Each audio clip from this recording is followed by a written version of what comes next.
It's a week off between games right now for the Tar Heels. What needs to be accomplished before they take the floor Saturday against Pitt? This is Tyler Hansbrough, and you're listening to Locked On Tar Heels. You are Locked On Tar Heels, your daily podcast on the UNC Tar Heels. Part of the Locked On Podcast Network, your team every day. Hey there, what's up? It's Thursday, February 6th, 2025. Welcome into the Locked On Tar Heels podcast, the only daily North Carolina show out there. I'm your host, Isaac Schade. You're joining me at the place to get your Tar Heels content every single day. It's all part of the Locked On Podcast Network. Thank you so much for making us your first listen or watch to get your day started. Special shout out to the everydayers, all the members of the Locked On Tar Heels Discord, and our great insiders. This episode is brought to you by Game Time. Download the app, create an account, and use code LOCKEDONCollege for $20 off your first purchase. Joining me today is our guy, Coach Pac Kilby. P, this is back-to-back weeks. It's good stuff. Earlier in the week, I shared with the good people the pictures we got to take together last Friday, and I just want to say now with us on here together, an absolute joy and honor it was to finally get to meet and hang out in person and really, truly see how much taller you are than me. Yeah, we got a couple comments about that. No, it really was, it was awesome getting to meet you and meet the family. And so very appreciative of you guys and what this podcast has allowed us to, how it's allowed us to grow in our friendship and that connection. So, man, amen. Absolutely love that and love and the broader community that is being built around the show. And this is just one small part of that. It's so neat. Well, coming up on the show today, folks, we got a game of over-under we're coming up with. Pac has not seen these. I'm going to ask him in real time. And so, folks, we'd love to hear your reactions, your over-under predictions as well. Coach Leonard Hamilton at Florida State is out after this season. We want to talk about the destabilization of the ACC because of all the coaches out the door in the past 5 or so years. It's pretty crazy. But before we get there, Pac Kilby, it's kind of crazy. This is the lone week in the midst of the ACC schedule where Carolina has a midweek break. They literally play every Saturday of the ACC schedule. So this is the lone chance to stop and breathe. So a week between the Duke game last Saturday and the game hosting Pitt this upcoming Saturday. Pac, I've got a bigger question for you about it. But first, I just want to ask, in general, when you're in the midst of a slog of a season like this, how important is it for not just the players, but the coaches as well, to have a week like this to reset both physically and mentally? Very important. I would liken it to, us in our everyday life. Sometimes we need a 4-day weekend, to get some downtime and recover. You know what? Can we just make that an American pastime? Let's have 3-day work weeks and then 4-day weekends every week. All in favor say aye. Yes, let's do it right now. Yeah, everybody's aye, yeah. But yeah, sometimes, you just need those little getaways. You need those things to refresh, to reset, to clear your mind or whatever. And that's exactly where I think Carolina's at. It's this week off could not have come at a better time. There's been some hard parts of this season, but man, it felt like Saturday was kind of a breaking point and we just needed to hit reset, So I'm encouraged at the fact that this bye week fell at a good time because there is, if we're being honest about it, there's still some hope to this season. We can finish strong and get a bid into the tournament, I think. I think that's still available to us. Yeah, it's on the table. So we need to do that. But this week is coming at a good time for us to reset, maybe revamp some things, work on some things, correct some issues, and see if we can go on that run to finish out this back third of the season. Man, that's so well said, Pac. Yeah, Carolina has lost 4 of their last 5. The lone win in that stretch was the BC game that they essentially needed a miracle to pull off, which is befuddling that is the reality of where things were at. And so now you get to reset. And I love, you kind of made my segue there for me, Pac. Way to go. Is there are a bunch of things that could be changed, altered, tweaked, whatever it is. And I'm going to ask you for a list of things that you're looking for. I know it's not going to be exhaustive, right? There's no way that you can do that. But would you give us 3 things that you specifically are looking for, either like stuff that you think Carolina needs to be working on this week, or, if it's like 3 things that, hey, when they take the floor against Pitt on Saturday, I'm looking for what's happening here. Would you give us 3 of those? Let's go one at a time and unpack them each. Yeah, so first, I'm not even going to start with anything X's and O's, offense or defense. The main thing I'd like to see improve, and I'd be curious what you think, what the listeners think, but when I watch our team, I don't think we're real connected right now. And that's real easy to tell when a team's connected. The ball's moving, they're flying around defensively, they're communicating, they're laying it on the line. And I just don't feel like we've had that, in particular the last 5 or 6 games. And so to me, I'd like to see this downtime be a reset. I'd like to see us, be back to our chemistry improving, growing as a team, sharing the basketball together, doing those little things that add up to make a huge difference for your team that we haven't really seen here lately. There's been times, and I've seen people talking about it, where it kind of looked like Seth Trimble looked off Ian Jackson, or RJ looked somebody off for a selfish shot, or whatever it was. And it's like, let's set all that stuff aside. Let's come together. Let's get our chemistry back. And then let's finish this out connected as a team. And I think if we do that, I think that makes us better. Just that alone right there. What do you think? I'm with you. And the way where I've seen it most is in body language. Connected teams, as you're talking about, when things are good, everybody, it's like Coach Williams always says about everything looks better when the ball goes through the basket. Everything looks better interpersonally when things are going well, right? We're talking, we're having a good time. I want to see how this team reacts when they face a bump in the road, when they're down 5 with 10 minutes to go, and how they respond. Like that, it's that adversity where I want to see the body language better than ever. Who's the ringleader that says, hey, we got this, next play? I love the hustle there. I know it didn't go our way. We'll get it, right? Like the guys have to wrangle each other in with those things. I don't, some of it I think is like, I feel like Elliot struggles with this in particular. I don't know, maybe it's inappropriate to single somebody out, but just his emotionalism packed, right? Like I think it affects the others, because when your point guard does that, it's just the reality of it. And so I'd like to see him. I'd like to see all the guys really rally together. For me, it's manifested itself in body language. Yeah, I totally agree. And, I agree. I think Elliot struggles with it. I've seen even a time or two where RJ's made a mistake, and I've seen on film, Seth Trimble has gone to him and tried to say something, and it was almost like RJ brushed it off a little bit, like, hey, man, I'm the, red shirt senior, COVID year senior, whatever, like, I got this under control. And it was like, they just kind of rubbed me the wrong way. So I'd like to see us hit reset on that. And I'm like you, I think it'd make a big difference. The second thing, I think that we could really improve on is our offensive execution. And, it's so late into the season that I'm tempted to use the word offensive revamp, but we're not going to get that. Okay. We're 2/3 of the way through the season. So now we need to start looking at some ways we can simplify things but execute and still get good looks.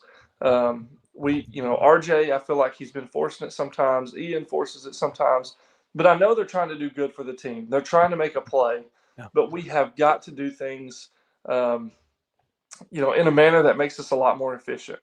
And we've got to get paint touches. We've got to learn to play together on the perimeter.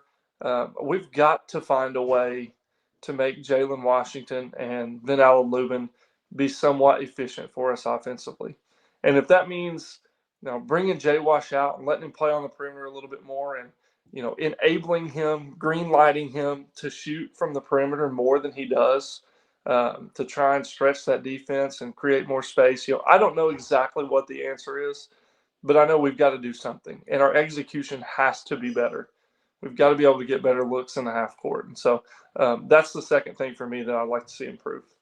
Yeah, I'm with that. I feel like there's been the offense that we weren't worried about at all early in the season has dropped off. There's been stagnation. There's been one-on-one play. There's been when the defense shut. I mean, Duke was a great example of this last Saturday when they walled things off. Carolina just like, all right, I'll skip it to the next guy, see if he can drive. Nope, he's getting walled off. I'll skip it. Right? Like, where is the next level movement that we need to see. We saw it against Boston College. The offense was really, really good. The problem there was the defense was atrocious, right? And so it's just need that offensive execution for sure. I like your thought there. Could we see any sort of offensive revamp? Will we see any new wrinkles with pick and roll game or slipping screens or what? Just anything. Will we see that? I like it. Pac, what's number 3?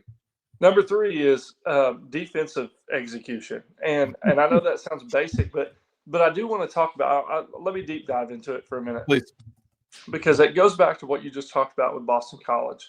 It was, our offense was good and our defense was bad, and I feel like that, that's kind of the story or the testimony of our team.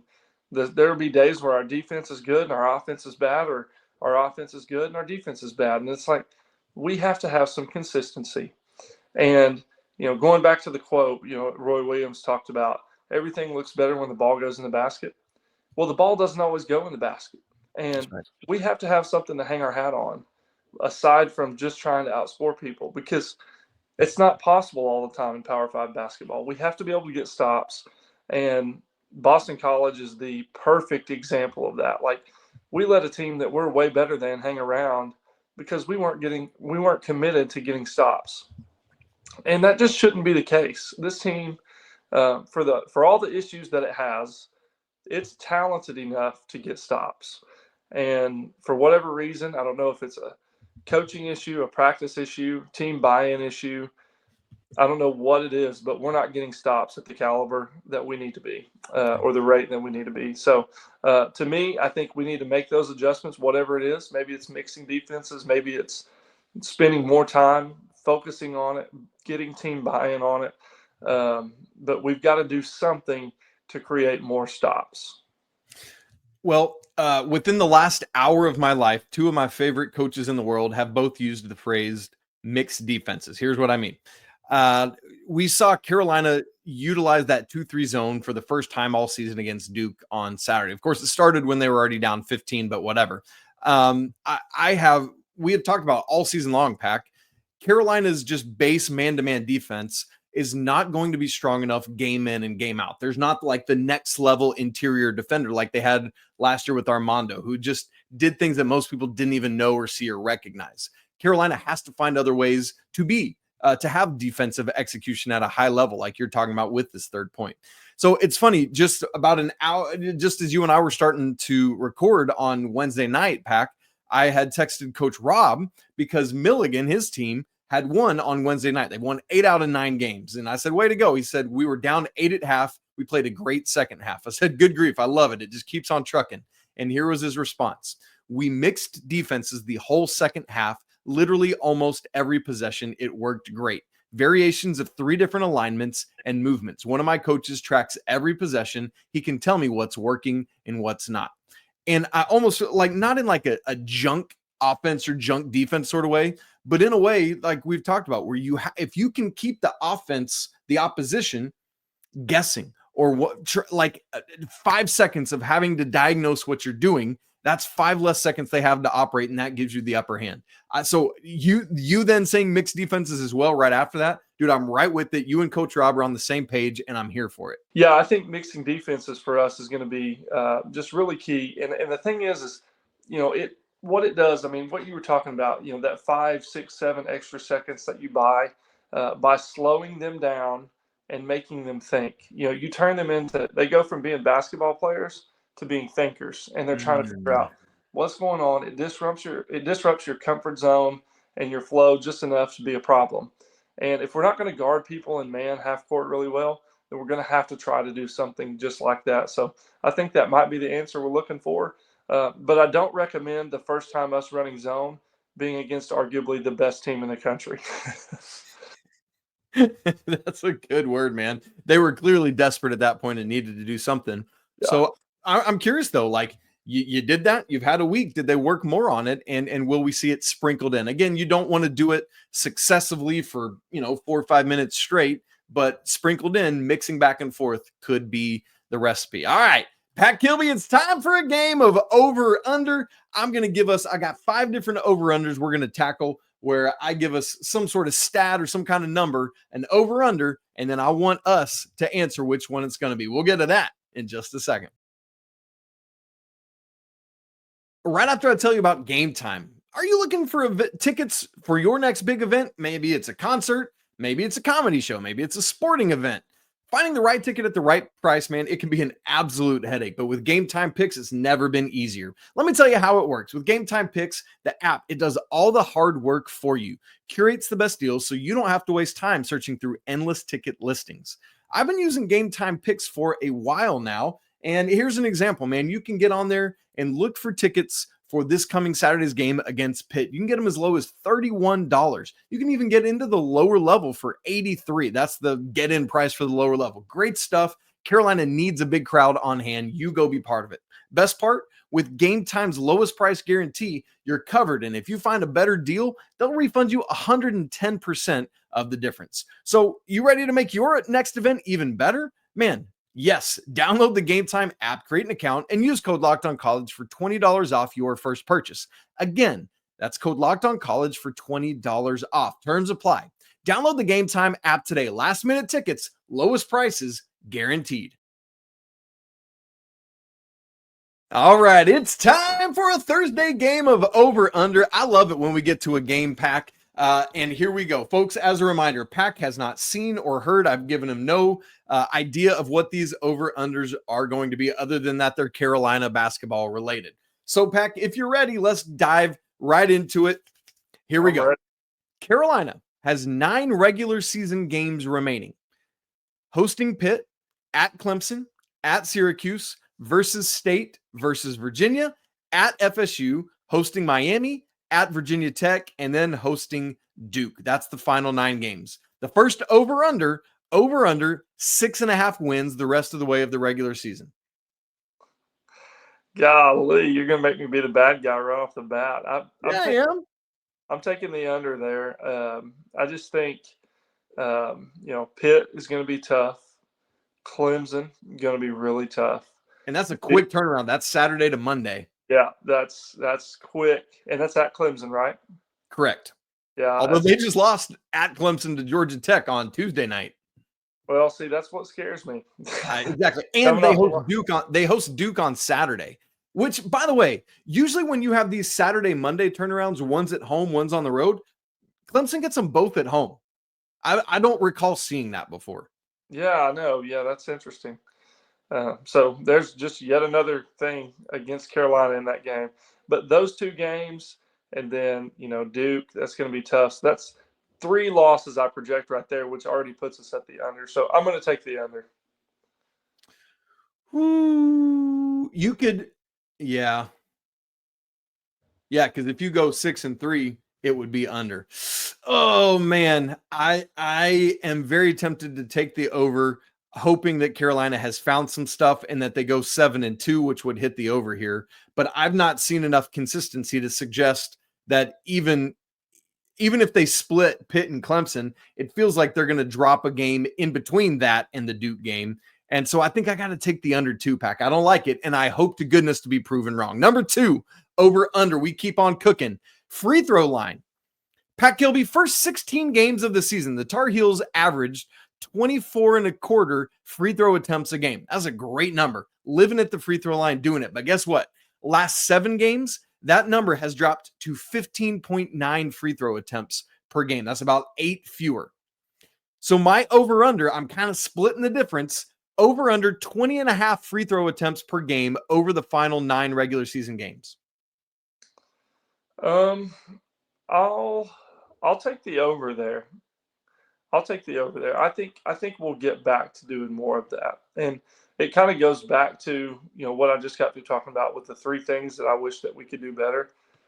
The team chemistry and the offensive execution, leaving that stagnant stuff behind and starting playing team basketball. I do think we'll do some more of that. So I'll take the over.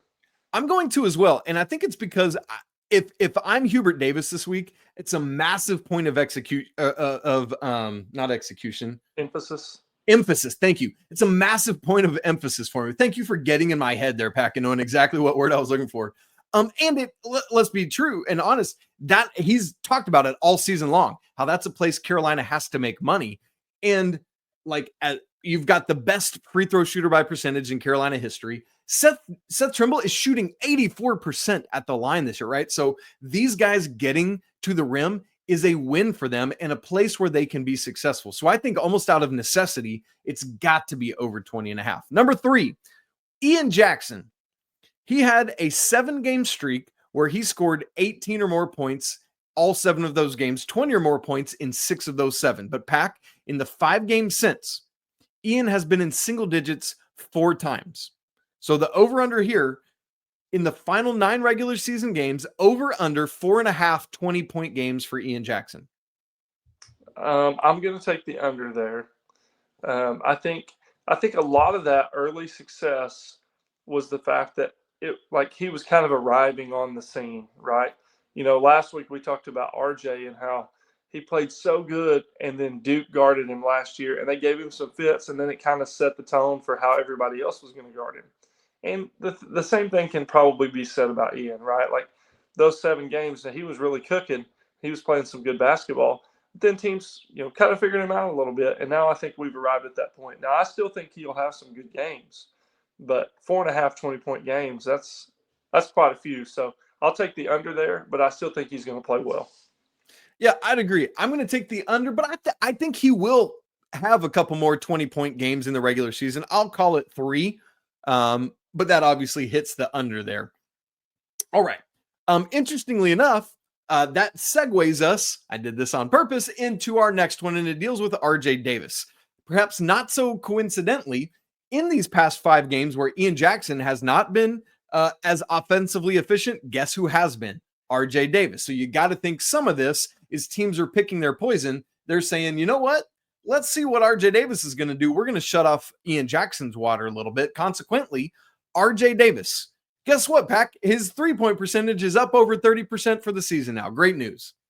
But in the last 5 games specifically, RJ has shot 13 of 31 from beyond the arc. Guess what? That's 41.9%.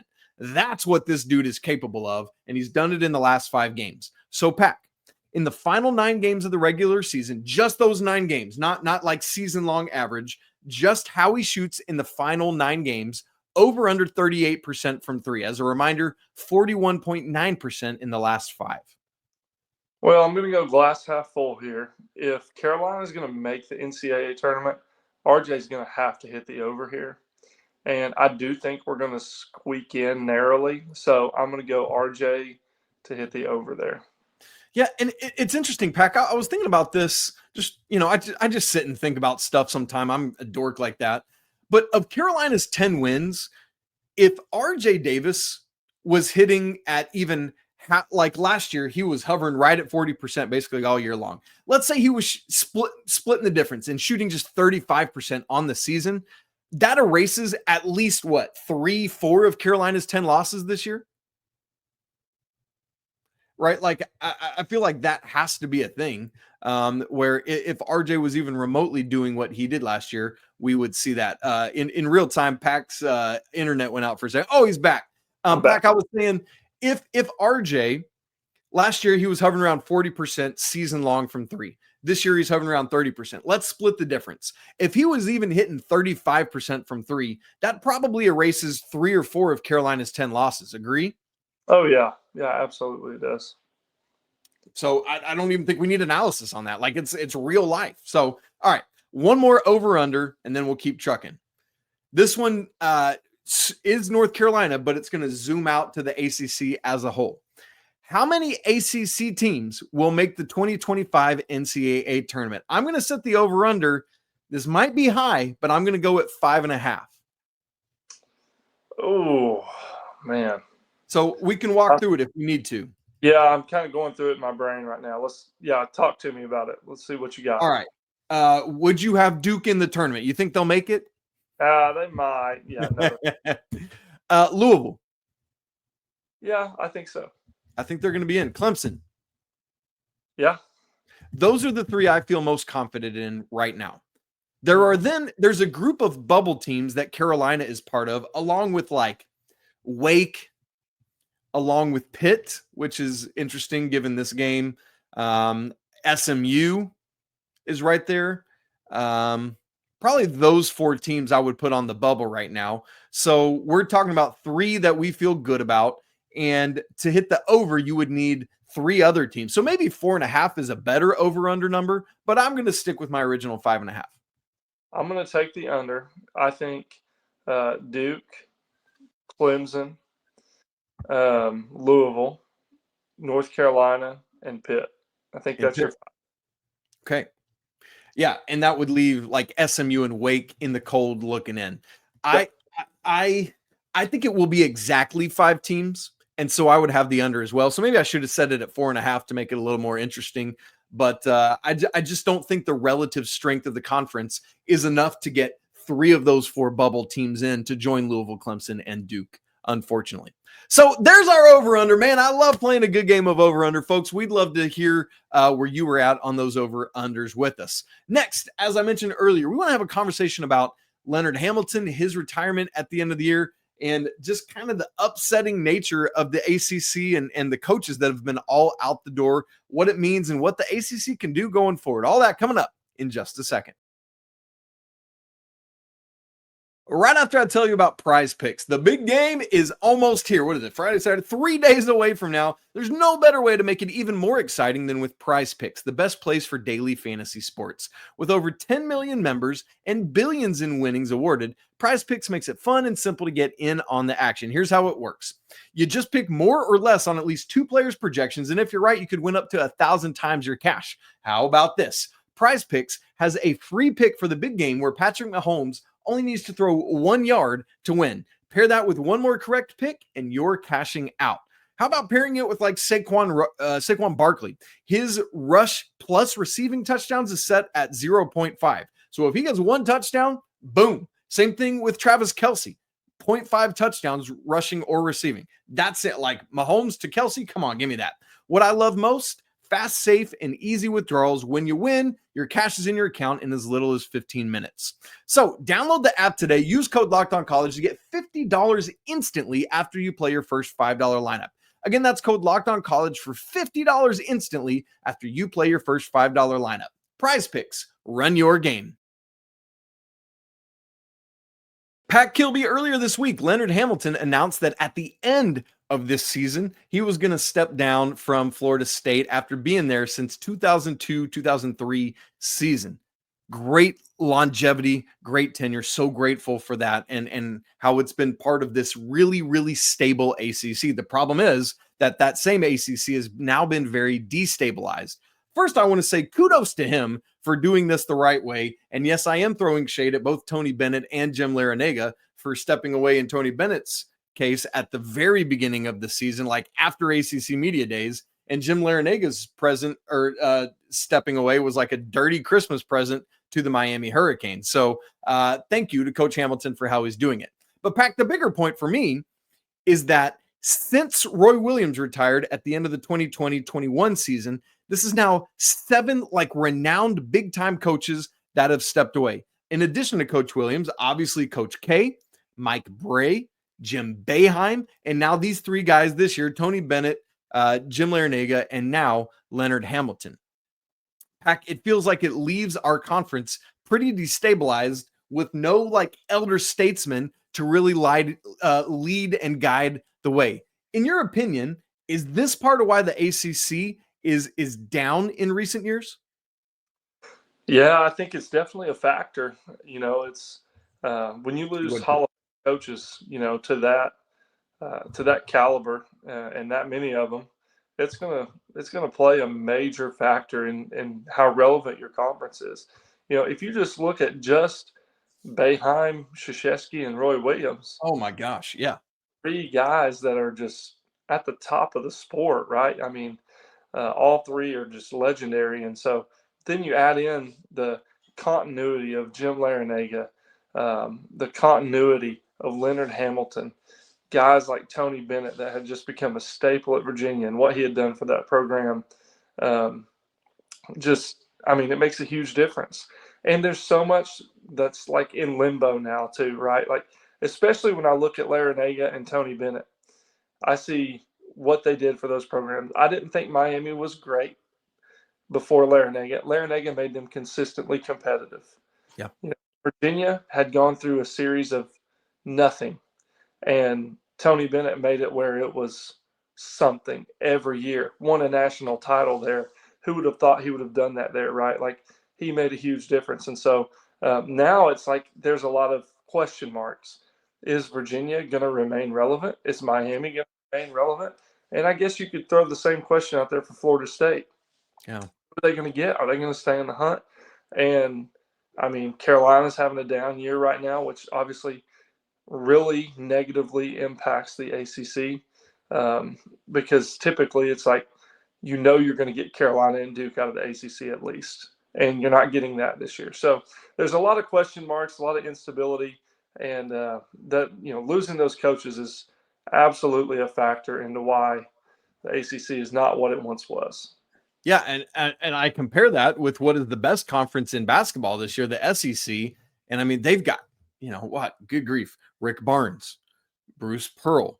They've got Nate Oates, who's probably the hot, like, when Carolina fans talk to me about if Coach Davis, you know, if things don't go well the next couple of years and Carolina's looking for a new coach, which I'm not ready to have that conversation yet. I'm just saying what the Carolina fan base often says to me. Nate Oates is the name I hear the most consistently of throw a bag at him, right? But I mean, that's just three examples of the great coaches in the SEC. We could go on and on and on about that. And when you compare that to the ACC, where Pac, after this year, when Leonard Hamilton's gone, the longest tenured coach in the ACC is going to be perennial hot seat guy. Not now, though, because they've been good the past couple of years, Brad Brownell, who's been at Clemson since 2010, 2011. He's the longest tenured ACC coach starting next year. Second longest tenured coach, Kevin Keatts, who's probably only at NC State right now because of that run they went on last year, right? Then Jeff Capel is the third longest tenured coach in the ACC. Hubert Davis, it feels like he just got to Carolina, but next year he's going to be the sixth longest tenured coach in the ACC. Pac, that is banana whackers, and it makes me start to think about, okay, I said it earlier, who is the elder statesman right now? Because you had a whole bunch of them when you had that crew you were just talking about. Who is the dude in the conference? We thought it was going to be Tony Bennett, and I did at least, and now he's gone. So who is, like, who do you look to in this conference as the guy? Truthfully, and it pains me to say this, the guy is probably Jon Scheyer. I mean, he's probably the headline name. And honestly, I mean, I think Hubert's probably right below that. I can promise you this. I don't think of Brad Brownell when I think ACC. I think perennial hot seat, like you just said. Jeff Capel, I think, you know, whatever. He's been average everywhere he's went, but he's somehow made it work at Pitt. Except that one year that he had what's his butt at Oklahoma. Like Taylor Griffin. Yeah, they had. Yeah. Yeah. Anyway, keep going. But, you know, I think whoever, it's always going to probably be like this. Whoever's at Carolina and Duke is going to command the attention with the conference. That's who you're going to think of. But right now, it just so happens to be Jon Scheyer. He's done a really good job. Pains me to say it, but he has. Yeah. And so I kind of think he's probably that headline guy. And Hubert's probably right there below him. Yeah. But outside of that, it's like, you know, it's kind of question marks. And even honestly, with those two, it's still question marks. I mean, yeah, they're still early enough. Yeah. And Hubert's in his fourth, and, you know, both of them have had some question marks, you know, would go along with their tenure so far. So it's really just a major drop off from where we've been the last, 20 years. Yeah. Yeah. And I look at it, and there's some guys that could be like Steve Forbes at Wake Forest. I think he's very well respected. They've been, you know, not from a Carolina or a Duke standpoint of success, but I think a lot of people look to him. Mike Young at Virginia Tech, I think he's so well respected, was so good at Wofford for so long. But Virginia Tech, man, they've been down in the dumps. And so you look at these guys, I guess you almost have to call like a Brownell or a Capel an elder statesman, but it's not even remotely the same level of reverence for any of these guys that have just gotten out of the game in recent years. And that's a tough pill to swallow for me, Pac, as I think about this conference that we love and cherish so dearly. And it's just hard to deal with. Yeah, 100%. And, you know, I don't know why we haven't thought of this until now, or at least I haven't. But, you know, not that long ago, Rick Pitino was at Louisville. And that's another big time name. Like him, love him, hate him, whatever it is, he's still big time. And that's another loss that we've had. And Louisville's kind of gone through their ups and downs with everything they've had going on. But it's some big time losses. But I'm hopeful that we can start to see some sustainability in the ACC. Carolina start to make that rise back to the top. Some other teams, Florida State, Virginia, potentially, Miami, they have some really big decisions to make. They do. And so that could have a big impact on what the ACC looks like moving forward.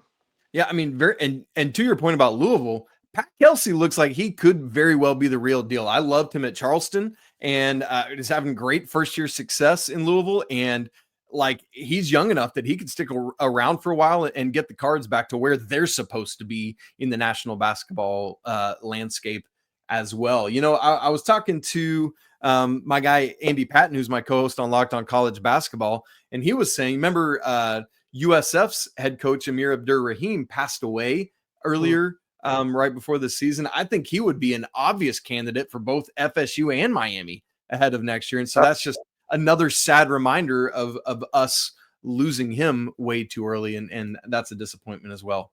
Pac, this is a really interesting conversation. We're going to have to keep tabs on it, especially as the season winds down and we see who those three programs decide to hire or stick with their interims. None of those are going well enough where I think they will, but who knows what's going to happen. All right, gang. Man, interesting conversations today. I love the over-under as well. It's a lot of fun. I can't wait to see what Carolina looks like Saturday. Is there a rejuvenation? We will find out together. Folks, thank you so much for joining us. If you haven't subscribed to Locked On Tar Heels, now's the time to do it. Join us. Hit that subscribe button on YouTube. Help us get to 10,000 subscribers in the first 3 years of the show. We're getting so close, and you can be the next one. If you've not joined the Locked On Tar Heels Discord, we'd love to have you there. It's a great community of Tar Heels fans who just love hanging out and talking Carolina stuff all day long and anything else under the sun. We got a whole bunch of random conversation. If you want to go even deeper with the show, join Locked On Tar Heels Insiders, where you get direct access to me. It's a great way to help support the show. That link is in the notes as well. It's always a great day to be a Tar Heel. We'll be back tomorrow to get ready for that Pitt game. But until then, Pat, tell them. Peace.